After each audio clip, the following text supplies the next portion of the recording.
In today's video, I'm going to teach you how to manually resize images in Hubspot content. Let's get started by opening your browser and heading to Hubspot. The quickest way is to search for Hubspot and select the official link. Once you're on the homepage, log in with your account.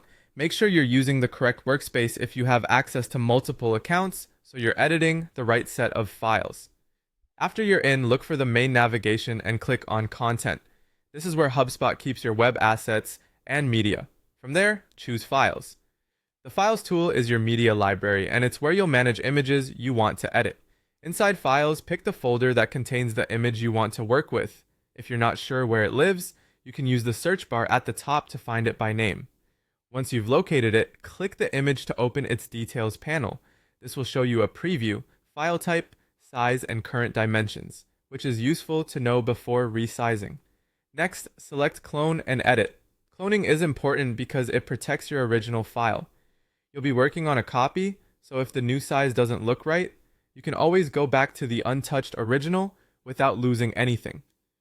In the editor, choose Crop and Resize to open the image tools. You'll see options for cropping, but for this task we'll focus on resizing. Click on Resize to bring up the fields for width and height. If there's a lock icon or a Constrain Proportions checkbox, keep it enabled so the aspect ratio stays consistent and your image doesn't stretch or squish.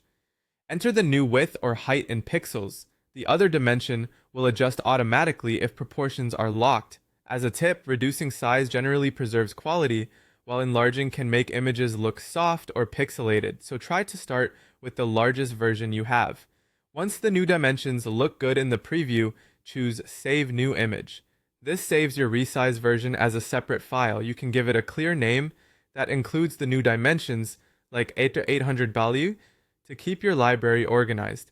The new image will appear in the same folder unless you move it, and you can check its details to confirm the updated size. That's it. You searched Hubspot, logged in, navigated to Content and Files, selected your image, cloned it, opened Crop and Resize, applied the new dimensions, and saved a new copy. Now you're ready to use your optimized image across your pages, emails, or blogs with confidence.